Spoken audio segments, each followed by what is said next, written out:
Okay. Hello, welcome back to the channel.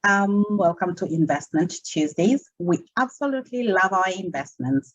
Now, as we have been talking, there's quite a lot of investments ideas that we've been discussing that you can do as an individual, whether it's savings account, whether it's buying shares, whether it's a lot of, anyway, whatever it is. However, we know that there are quite a number of us who are not good at saving. We find money, we see it, and we spend.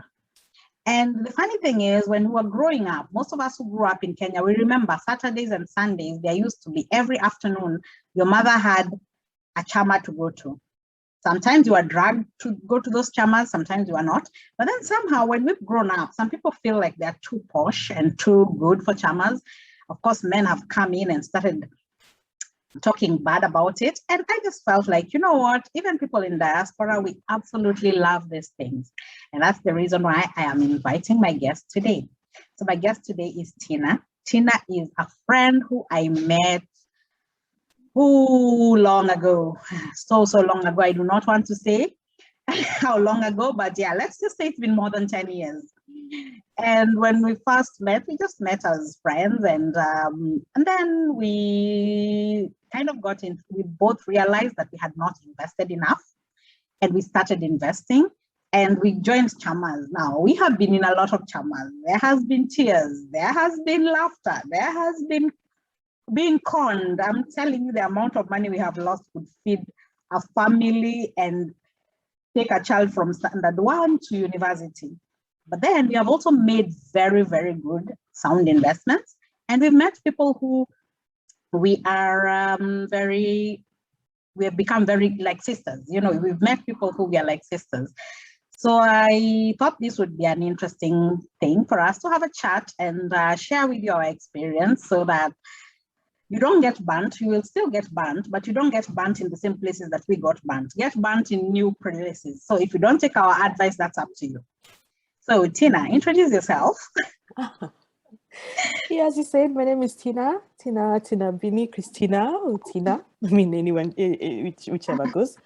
And yeah, as Mercy said, yeah, I've been here in the diaspora. Basically, I'm actually based in France, but very close to Geneva. That's how we met with Mercy.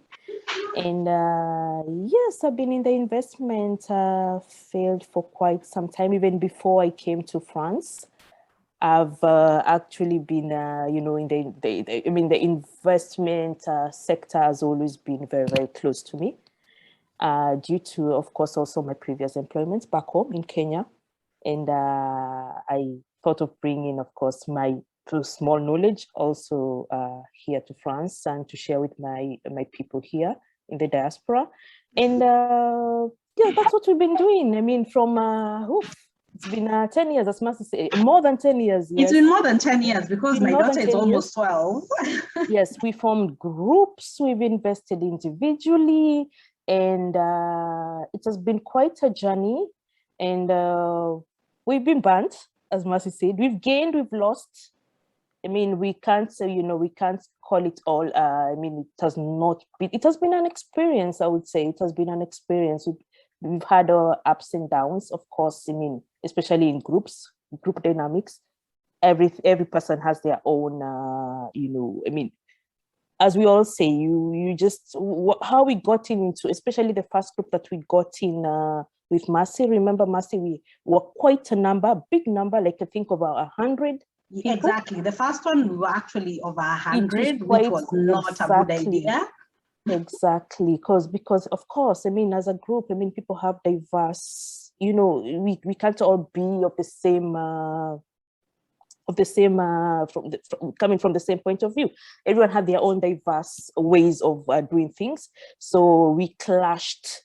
We broke the group. Some people left.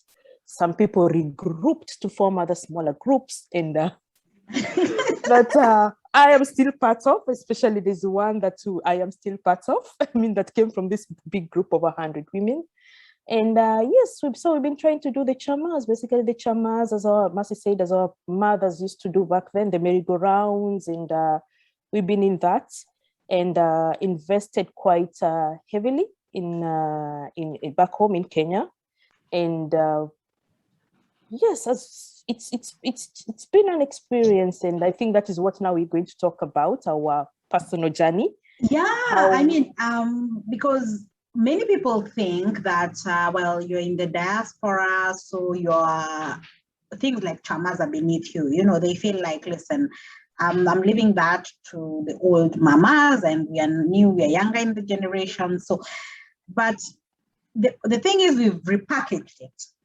Yes. You know, because now we register it.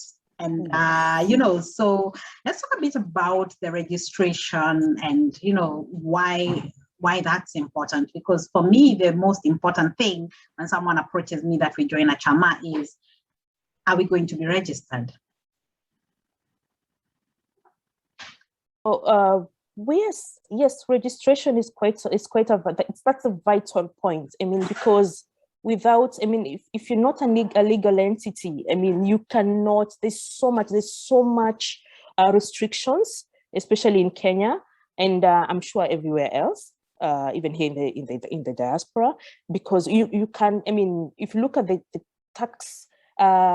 taxation bit, you know, when you have to do your yearly returns, I mean, you just have to be a legal entity, especially if it is a chama, or let me call it an investment group that is going to make a bit of, you know, some profit, going to see some returns from your investments. Basically, I mean, obviously that has to be registered. You have to have a legal entity. Otherwise, there'll be so much restrictions. Especially as a group, you know, you'll be like a one body. I mean, doing different, you know, the investment instruments, whatever you want to put your money into, you have to be as a legal entity. And yes, so getting a lawyer. I remember exactly, you know, because you remember that time. Yes, we were looking, being, you know, the restrictions. I mean, as Mercy said, we were not on the ground. So getting someone to represent us legally, to register our group. I mean, and a lawyer that you can trust, because then, you know, the lawyer already knows that you are not in the country. And so it's quite, you really need to, like, one thing I would say is make sure the lawyer you have is someone you can really trust, because you do not want to have to deal with suing your lawyer. Absolutely. And I remember back then, you know, I mean, social media was not the way social media is right now. So we were quite, you know, we were depending on the referrals that we were given. It was just a word of mouth that, oh, this lawyer is this. So we were just going by that, the referral. We didn't have that capacity to actually, we didn't know, like, what is it called? The lawyer that's the list to check with whether exactly the exact lawyer is, the registry, where to check whether the lawyer is actually still a practicing lawyer or has been disbarred. We knew nothing of that sort. So someone tells us, oh wow, I've worked with this lawyer, we'll just go by that and put our trust in the particular lawyer. Luckily the lawyer that we got, I remember Mercy, even for the bigger group, is still the lawyer that we used for these other smaller groups. And I remember exactly. I'm actually quite, I'm so happy that we were so lucky that we landed on a good one, because I've also used that for a few of my other splinter groups. Me too. My personal. Yeah, yes, you know, even for my own personal things, and she's never disappointed, which was really, really quite a good thing, because because you don't want to worry about lawyers and all that. Yes. So that is a very, very, very, very important. I will just repeat it once again. I mean, people, I mean, here in the diaspora, you really, really, really need to do your research. You really need to do your due diligence. You really need to, it's hard. I know it's hard being here, but I mean, it's really hard to just get someone who's genuine. But right now, I mean, we have social media, we have the internet. You can go into the website, it's called, I don't know whether the lawyer or whatever, and see whether this lawyer is actually exists, if this lawyer has the practice is actually recognized. I mean, that is a very important factor to consider when you're looking for someone to represent you legally. And yeah, so once you registered, I think now goes down now to actually the real investments, looking for the, what investments to do. Majority of us were actually, of course, in the real estate, which I think is the same case everywhere, either buying land for speculation. Others wanted to maybe construct or build, or do just some avenues to gain some either passive or income. And yeah, so. And that was one of the major problems, especially with the bigger group, because which is part of the reason why all the groups I'm in are just, unless it's with family, all the other groups that I'm in, everybody is in the diaspora. Because one of the problems we had in the major group was we wanted to go into real estate. But we had people who are looking at it from, I'm in Europe and I do not intend on living there, I want to rent it out. Yeah. But then you had people who want somewhere where they can live, because they are not about to live in Nairobi, pay rent in Nairobi, and still own a house in Nairobi. Yeah. So that was the first thing that I learned, that if you're in one of those diaspora groups, either be with Kenyans who are in the same bind as you, they are not looking for, because when you try too much to be mtu wa watu, you end up losing yourself, because that's what happened in that major group. Every time you started saying something, it came out as the diasporians versus the locals. Absolutely. It was crazy. It was really crazy, because you also you look at, I mean, like if for example, if whatever type of investment that you want to, is it a long-term thing, is it a short-term, where do you see yourself in 5 years? If you still see yourself in the diaspora in the next 10 years in the diaspora, buying and building, I mean, it doesn't make sense to you. It won't make sense to you. The rentals maybe might make sense, but still it was so much diverse. It was crazy coming into. That's why we actually, I think one of the reasons why we split is because we couldn't all agree on one, which is, of course, I mean, it's obvious. I mean, it was a group of 100 people, and people back, I remember the ones that were back home were more of building their own homes that they can, either they can move in, immediately move in. But as for us in the diaspora, majority of us were not for that idea, because for the obvious reasons. But yeah, so I think that was one of the, just it's good to have a group that you are all, the same ideas, the same mindset, the same, that is how you will move. Because yeah, we were just all everywhere. I mean, it was, we couldn't agree as one. The other thing that I feel like we have learned is testing the waters, because, for example, we are currently in a group that we started, and we started this as a merry-go-round, strictly merry-go-round, where we give money to whoever is receiving, and now we have advanced to a place where we feel like, okay, we've done a few rounds and we are comfortable with each other, so we can actually invest together. So I think that is something that that other people, I have never done one like this. I have never done one where we actually tested the waters. We just jumped into it and trusted. Some worked, some didn't. But I actually like that approach. I like the approach of, because we never met. Some of these people I've been with some people in Chamas that we have never met. And it would be good if you kind of learn somebody's behaviors, because if merry-go-round, you're always late paying, how am I going to trust you that we take a loan together that we're paying for 5 years? Absolutely, absolutely, absolutely. That's one of the factors to consider also in, as we said, group dynamics, And then also I remember, we sat down even before we started. We were looking at other investments that we can actually go in, and of course our major focus, which is, I don't know why, it has always been investing back home.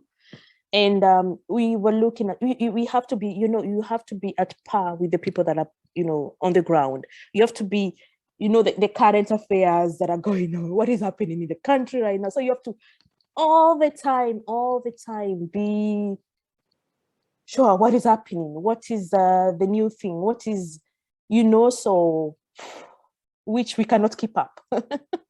Sometimes I genuinely feel like I know more about the Kenyan financial system than my relatives who are in Kenya, because sometimes I talk to people about T-bills and bonds and stuff like that, and they're looking at me like, markets, what are you talking about? And they're always telling me, you're being conned. And I'm like, no, but I've been doing this for years. And they're looking at me like, what is wrong with you? Oh, that one is for rich people. I'm like, no, you can start with 1,000 shillings and nobody believes me.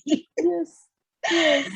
It's quite interesting, because then you learn from others. I mean, these things I learned them from spending time with people like you who have done other things. And just after this, I want us to talk about the group that you have that actually loans money.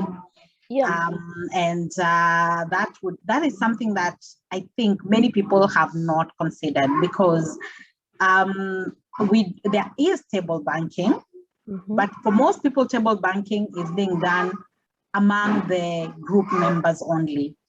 Nobody takes the risk of loaning outside the group. And for table banking, because I remember with one of the groups that we formed, that we still have, the investment group, the Chama, we tried table banking. It was a very, very good concept. We really liked it when it was, I think it was that time table banking was quite new. It was very new. It was being introduced, and we had another group. We had the founding group. I think that was the founder was the second lady. What's her name? Rachel. And the lady who came to introduce exactly. And the lady who came to introduce the merry-go-round, we did it very well.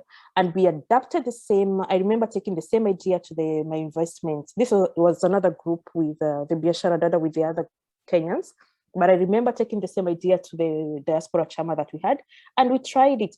But eventually we came to a realization that, table banking, if it's just a few people from the group borrowing the money, it doesn't make sense. We need, everyone in the group needs to actually, borrow from this money, table banking, for us to, benefit and to, instead of benefiting from just a few people. So it was quite a good way of generating some extra income that we did as a group, but eventually we had to stop because only a few people, not everyone. I'm sure you cannot come to borrow if you don't need the money. How are you going to? Because this is money that you need to loan to pay back. It's a loan. So we had to stop, but a very good concept. And I'm happy that so many people do it, and it's really helped so many groups, especially in Kenya. It's a good thing. It's a good thing. Yeah, we also tried it in a few of the chamas that I was in, and at some point you have to make it a policy that everybody has to borrow. Exactly. And then it becomes ridiculous because some people are like, okay, I don't need to borrow, so I'll just pay the interest and leave it at that. So, and that doesn't really generate the amount of money that at the end of the year. So how did you come up with this one that you actually give to entrepreneurs or to people in the diaspora? Yes, we can talk briefly. We can talk briefly about it. The Angel Funders. The Angel Funders is just a group of African women that we came up and decided, because we've been in this investment journey individually or together for quite some time, and getting funding for our projects that we've also tried. We've pitched, we've done everything out there, but we came to a realization that our funding is quite restricted, and it was quite hard for us as as people, I think, based here that want to do projects back home to get some fund, either from the banks. There's so much paperwork involved. There was so much, I mean, the paper, I mean, evidence that we had to, which is definitely okay. I mean, the thing before you given a loan. That we just came up to I mean, why don't we do this? Why don't we help our people? Why don't we've experienced our different experiences. We brought them to the table and tried to come up with solutions. And that's how we just came up with this group. And as venture capitalists, maybe we can call ourselves venture capitalists, we've really seen the need, the impact, especially the impact that we've made in the community, because our target is African women in the diaspora. Oh, it's amazing, Mercy. It's amazing. The amount of people that come back and, give us their investment journey, what the money helped them to do. I mean, what the project that they've done, either here or back home. And that's what makes us happy, at least, helping our people get the little funding that we can afford to give them. And yeah, so that's a big deal, because one thing that people don't realize is not everybody in the diaspora is in a position to get a loan from the bank, especially in Europe. Or funding, not only from the bank, not only from the bank, from anywhere. Exactly. It's kind of, in the US it's easier because in the US they're willing to take risks, but in Europe they're very fiscally conservative. So you have so much to prove before you can even be given a helping hand. So you might have the business idea, you might have the capability, but there is just so many hoops to jump through that it can be discouraging for somebody who wants to start, especially if you have an idea that you're not very confident is going to, okay, for example, let's say you want to start a salon and you need 2 or 3 things for you to be able to start. And then, the problem is, for example, in Switzerland, you would have to prove that you can already make this money even before you are able to do that. So just having somebody who understands the concept and understands that, okay, I can help this sister out. And it's a trust system, because you also need to realize that if you don't pay back, somebody else is losing out. Exactly. We are blocking you're blocking the blessing for somebody else. Exactly. Yeah, true. It's more the concept of the chamas. This is just the concept of the chamas. It's just the different names that we give them. But we all came up with the seed money. I mean, we all came up with our own seed capital, put it in the business, and that is the money that we use to, to fund this particular projects. And so it's really something, especially being Black, women doing it here. I mean, it's just something, Mercy. I don't know how to explain, but it's quite something. It's quite something. The feedback that we get also from the people that are either directly involved or have heard about us, because we work mostly on referrals. It's quite something. That's when you will realize, oh, there was a big, this is something that was needed. This is something that is needed. And we see ourselves, the next Shark Tanks, and we call ourselves Sharks, mini Sharks. That's exactly what I was about to say. I was about to say we have our own. Exactly. Like the baby sharks. So watch this space in the next 5 years or so. Exactly. Watch this space. So I'm sure I'm going to get this question at some point. So why are you specifically only funding people in the diaspora and not because we've tried both. We've actually tried funding projects also in let me see, Kenya, because that was our starting point. We've not been to although we are made up of other African countries, but Kenya was our main starting point. We tried in 2017. I think that even this was pre-COVID, so there was no excuse of COVID or pandemic. But it was quite tasking. being also that we're based here, the default rate also was quite high. We couldn't afford the losses. And but it was not all bad. I will not say that we all, I mean, we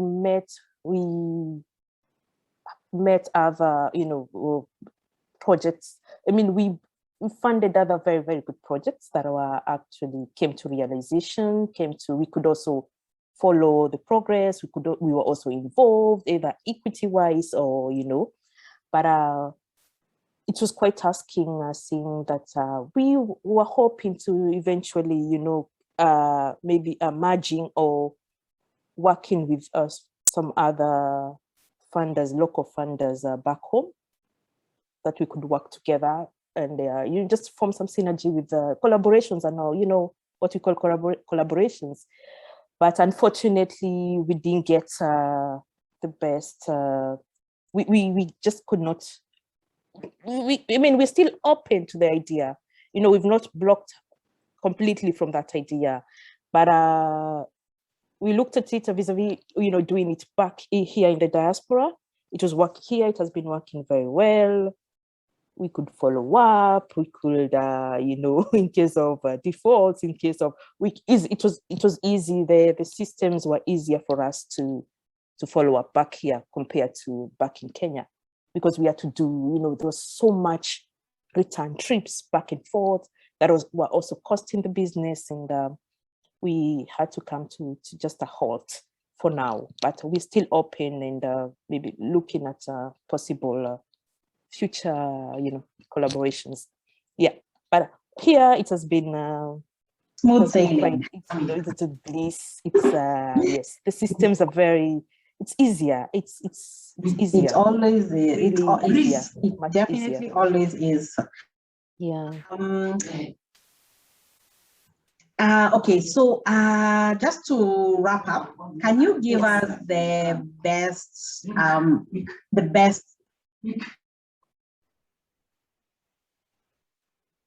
Can you give us the best experience? Just give us one of the most amazing experiences that you have had with a group. I'll start this time.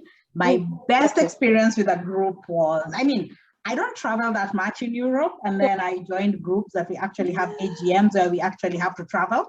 So that was great. And 2019, just before COVID hit, yes, my group, one of the groups that I'm in, we were supposed to be going to Italy, and I had been put on medical leave, so I couldn't travel. Okay. And I sat there thinking, oh, this is horrible. I'm going to miss this out and what. And then, so I was going to go to my cousin's place because she's also in the group with me. And I was just going to be there, and we were going to join the others via Skype for the meeting. So I arrived there, and all the ladies were there. I had the best surprise baby shower. I almost gave birth. It was so amazing, and I absolutely loved it. And I think this is just something that, as much as other people also did for me baby showers, and I enjoyed it, but this was just so touching coming from my investment group, considering I had never met half these women. I had never met half these women face to face. They came from all over Europe. Yes. And, it was just so amazing. I had people from Norway, Italy, the UK. It was just so touching that all these people came.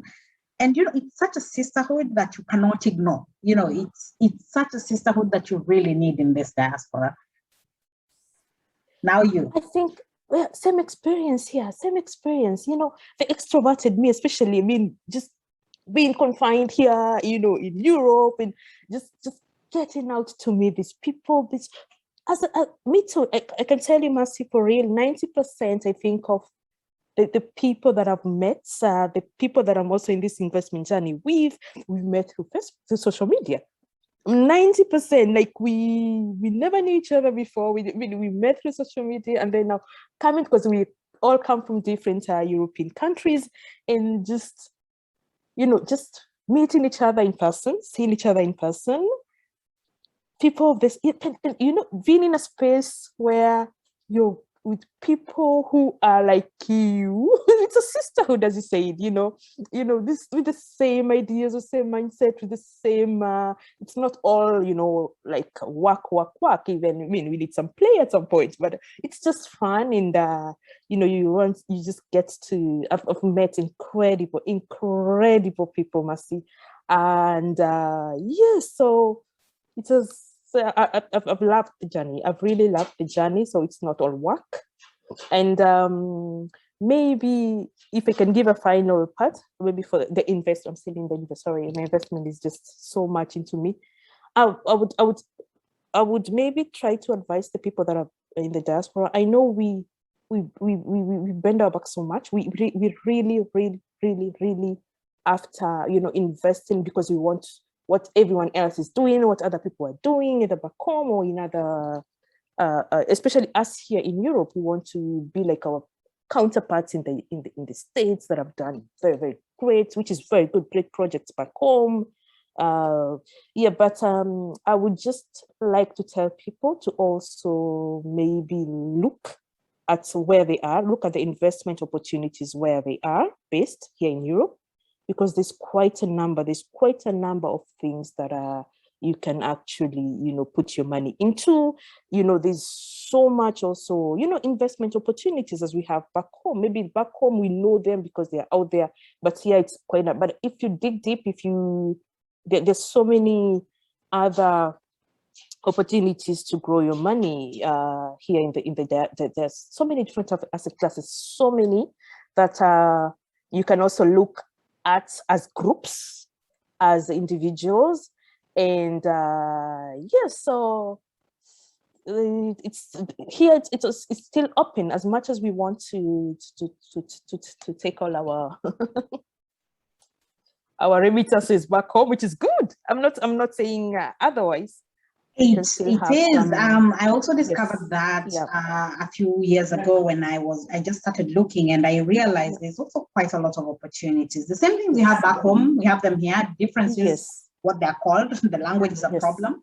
But if you talk to your bank managers, they're actually quite happy to give you this information, and they're quite willing to help you out. And I used to think that, because I mean, in Switzerland, we are expecting it to be very high, but there is investment even for 100 francs. You can find I wanted to talk about Switzerland, Geneva, because we've done also a lot in Geneva.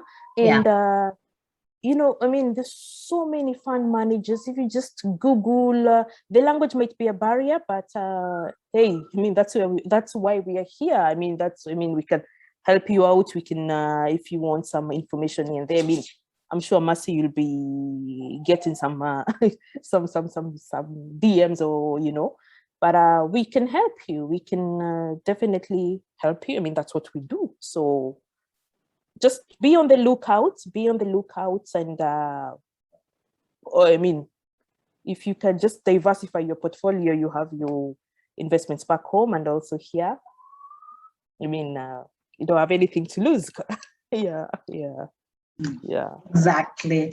I mean, it's always good to have everything. I mean, not everybody is going to go back home. You also can't live for after your retirement. Some people are married here. So, you know, you need to think about it from all angles. Yes. Okay, so thank you so much, Tina. Karibu sana, you're welcome. I am so glad that we had this talk. And I affectionately call Tina's daughter my in-law, my daughter-in-law, because we are still trying to make sure that our children will at least look at each other, you know, at least give each other a shot. If it works, it works. Absolutely. If it doesn't work, it doesn't work. But I mean, we have amazingly beautiful children, and we would love for them to end up together. That would be a great wedding, because that's in 20 years time. I know, you can imagine our chamamates will be there to do the decorations and everything and sing. Mercy, you're one crazy. That's why I love you. You're one crazy woman. One crazy woman. Anyway, so thank you very much for this, and we will talk to each other Yeah, we should have more of this. And thank you for inviting me. Wow. We think we should have more of this. There's so much to talk about. There's so much to talk about. I've already Yeah. actually thought of another topic. So I will let you know about that other topic, and then we will do another video. Perfect. Okay, so thank you very much, my viewers. If you liked this topic and if you want to know that other surprise topic that I'm going to talk to her about, make sure you subscribe so that you get the notification when that happens. And don't forget, every Tuesday we are here talking to you about investments. We need to talk about money. When I was 20, nobody told me these things. I was told that you make your money, you pay your tithe, and everything else goes well.